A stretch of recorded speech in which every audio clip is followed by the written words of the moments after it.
নমস্কার বন্ধুরা, সুবলয় রান্নার ঘরে আপনাদের স্বাগত। আজ বানাবো আমি সাদা আলুর দম। নিয়ে নিয়েছি 3টে আলু, এখানে হাফ কাপ দুধ, ঘি, পোস্ত, 5টা কাজু বাদাম আছে, এখানে আদা বাটা নিয়েছি, ধনে গুঁড়ো আছে আর জিরে গুঁড়ো। প্রথমে আমি আলুটাকে ছাড়িয়ে একটু সেদ্ধ করে নিচ্ছি। আলুটা আমার সেদ্ধ হয়ে গেছে। আর পোস্ত আর এটা আলাদা আলাদা বেটে নিয়েছি কাজু বাদামটাকে।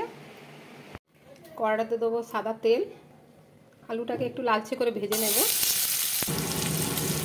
আলুটা ভাজা হয়ে গেছে, আমি তুলে নিচ্ছি।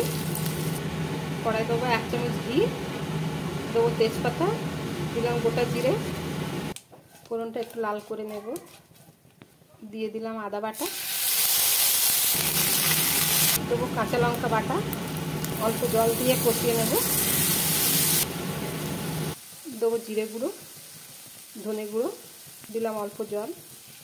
মশলাটাকে ভালো করে কষিয়ে নিতে হবে।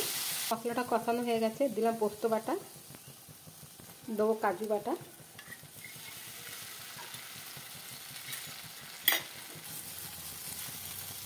দেবো ভেজে রাখা আলু। মশলার সাথে ভালো করে কষিয়ে নেব আলুটাকে। দেবো স্বাদ মতো লবণ। আলু সেদ্ধ করার সময় আমি লবণ দিয়েছিলাম, আমাকে বুঝেই লবণটা দিতে হলো। দিলাম অল্প চিনি, স্বাদটাকে ব্যালেন্স করার জন্য। মশলাটা কষানো হয়ে গেছে, দিয়ে দিলাম হাফ কাপ দুধ। 3 থেকে 4 মিনিট আমি ফুটতে দেবো, তারপরে আমি নামিয়ে নেবো অন্য একটা পাত্রে।